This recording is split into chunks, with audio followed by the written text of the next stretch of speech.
government interference in clubs in Nigeria.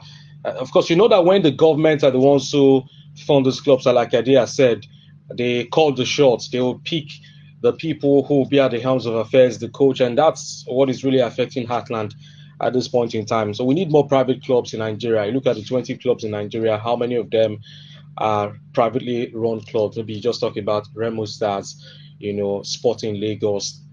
The rest are basically run by the government, and that's why there's so much interference in what happens. I remember, if you listened to the show last night, I spoke to Honorable Oke Umurhohwo, who is the founder and president of a brand new club in Ughelli, a part in Delta State called Ughelli Rovers. Spoke to him extensively last night on the show to talk about his vision, why he decided to float a football club.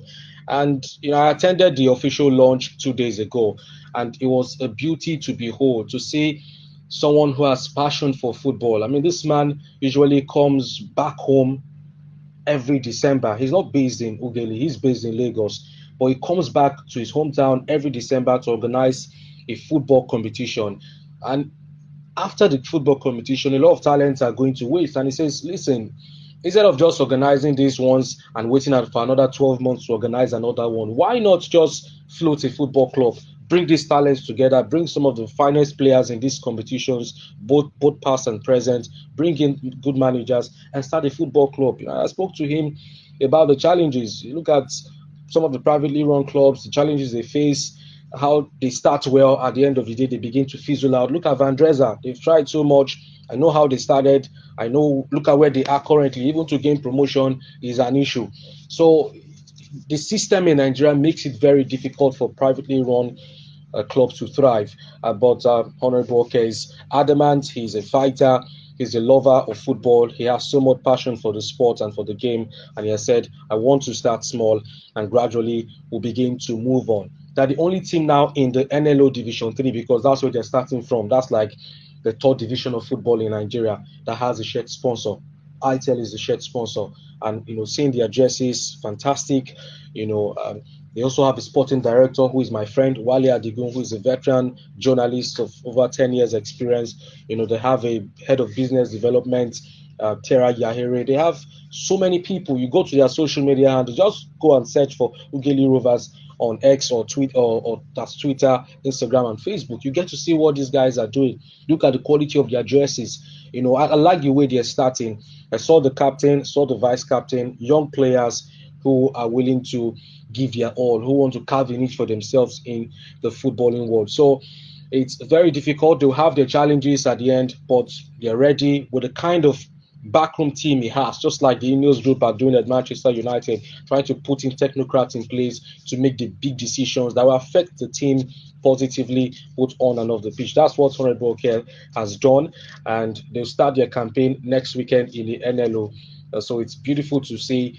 Just go out there and support teams in Delta State. When you have people who are coming, His Royal Majesty, the King of Ughelli, was in that launch. He's like a partner. He has a stake at the football club. So that goes to show how far, this man is willing to go to take football to the next level. And I know that in no distant time we'll begin to have their games streamed, and then people can watch from the comforts of wherever they are. And people can also go to the stadium and watch. He says for now, the stadium, they'll be playing their games. Pending any final change will be at the Ughelli Township Stadium. But if that doesn't happen, there's a plan B, there's a plan C, where to use. You look at the quality of your jerseys and merchandise, you can get them at the stadium. And also, you can go to their social media handle. Whatever question you have relating to any of the merchandise, you can go there. So these are the things we want to see in Delta State. You know that Delta State, when it comes to football, the state is very passionate about football, producing so many talents. You look at some of the finest players that are featured for Nigeria over the years, many, many years ago.